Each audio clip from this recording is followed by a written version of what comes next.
Committee on Communications and IT has flagged serious lacuna in use of virtual accounts for masking money trail of cyber frauds, highlighting that cyber fraud losses of 5,574 crore rupees were incurred in the first half of the current fiscal.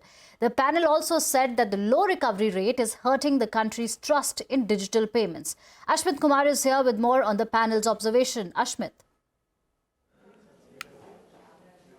Well, the Parliamentary Committee has submitted its report before the Parliament. What's important are four key takeaways now.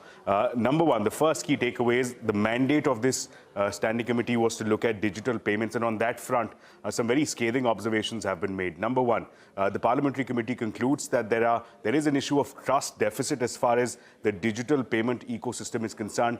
To substantiate its case, what the Parliamentary Committee says is that cyber fraud to the extent of 5,500 crore rupees took place in just the 6-month period from April to September of 2023. This is more than double the figure for 2,300 crore rupees of cyber frauds for the whole of 2022. And importantly, the committee also records that as a part of the repatriation exercise of recovered funds is concerned, that's extremely low, is pegged at just 10.4% of the entire quantum of cyber frauds. That's concern number one. The second is, and this is what the committee calls, is a very serious lacuna in the Indian banking system, and that is a reference to virtual bank accounts, to virtual wallets. And this is interesting because it comes in the wake of RBI action against Paytm Payments Bank. Now here as well, the Parliamentary Committee records as a part of its report that these virtual funds and virtual accounts are being used to mask movement of funds, that they're indicating perhaps money laundering exercises, and says that even anti-money laundering operations and counter-terrorism operations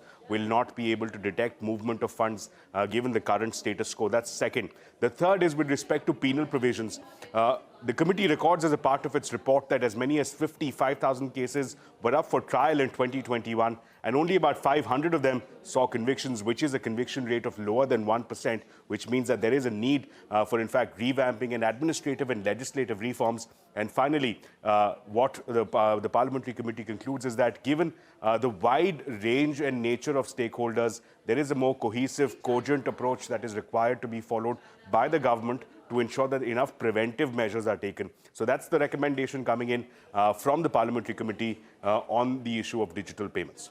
Right. Thank you, Ashmit, for that detailed update. Moving on, the Parliamentary Panel on